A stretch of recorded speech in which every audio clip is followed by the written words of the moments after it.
The red pill community is in a weird space right now. I guess the gender war and the anti-feminist content have ran its course, and it's tiring and corny. So I guess it was time for them to find a new shtick in polarizing content. So they went back to the old reliable, good old racism. Actually, turn the light on so I can make fun of your stupid appearance and that your hair Shut is the all fuck up, nappy. you fucking ugly ass. You look like you took the weave off. You have slavery hair. All of our hair is on our whip. Slaves. Okay, so two black guys walk in a bar, and I guess they're both niggers. Breach is crying right now, swinging from a monkey branch. Bro. Eating a banana, playing some Donkey Kong on an N64 because he's a stupid prick. He's a window licking stupid nigga. Now, people are shocked that these guys have gone down this route in terms of the racism. I'm not particularly, because I understand this is who they've always been. All your fave red pill creators are Hitler's sons. They've copied Hitler's blueprint of how Hitler conquered Nazi Germany, and they applied that to YouTube to galvanize an audience. You see, Hitler utilized the martyr effect. Hitler understood, probably more so than anybody, that the true path to ultimate power is by convincing the masses that you are a sacrificial lamb for them, and that you are dying on a hill for their betterment and their success. Hitler understood the easiest way to galvanize and have absolute loyalty from somebody is to convince them that you have the secret magical recipe for their success, and that there's an establishment out there keeping you from sharing it with them. And once they have accepted that as facts and law and the truth, they will do whatever they have to do to support you. An example of Hitler utilizing this strategy is when Hitler got locked up. On the 1st of April 1924, Adolf Hitler was found guilty of treason for his role in the beer hall putsch and sentenced to 5 years in jail. The beer hall putsch, also known as the Munich Putsch, had begun on the 8th of November 1923, when Hitler led an attempted coup against the Weimar government by trying to seize power in the Bavarian city of Munich. The trial secured Hitler enormous media attention and catapulted both him and the Nazi Party to national prominence. Hitler went to jail relatively as a nobody. Nobody knew who this guy was. But because of the publicity of him being arrested, he became a household name. And he was able to write books and release it from prison and convince the masses that he was only facing time and doing time currently because he tried to save Germany from the evil people who are trying to destroy Germany. That strategy sounds familiar, don't it? They have to damage my influence. They have to damage my influence. They can't sit there and let me be influential because I'm saying things that they don't like me saying. And there are people sitting around going, he's saying things counter to our message and counter to our narrative. Get rid of him. And it worked. There's something about a man in prison telling you he's in prison because he's trying to save you. Because when Hitler got released from jail, his audience was now 20 times as larger as it was when he first got arrested. People believed that Hitler was their savior, and they was galvanizing around him in droves. After Hitler's release from prison, the government made a really big mistake. They banned Hitler from speaking in public, damn near confirming his propaganda. His propaganda while in prison was telling the people, I'm only in prison because I have the secret to success. I have the formula for you to succeed and stop being broke and stop being hungry. And they're trying to keep that away from you, and that's why I'm in jail. So when you release him from prison and he got an army of people following him and galvanizing around him, and then you tell those droves of people, hey, by the way, he can't speak in public because we don't want his message to get out.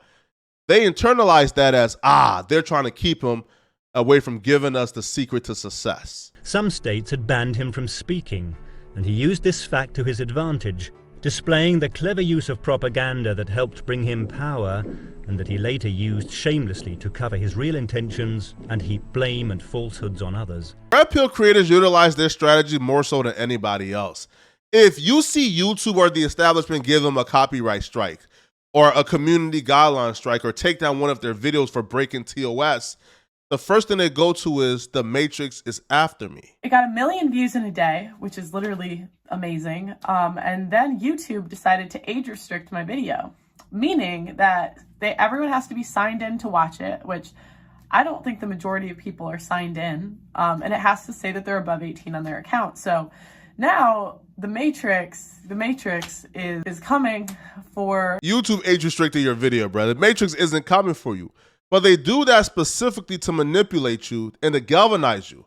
Because if you look at the comment section of that particular Just Pearly Things video, you see the effect it has on people. You see people commenting, yo, it's time to galvanize. Let's boycott YouTube. Yo, this is unfair, Pearl. Yo, we are with you. It's sheer manipulation. If you convince civilians there's a villain and you're the superhero, then they're going to support you because they feel as if you're the only barrier between them suffering.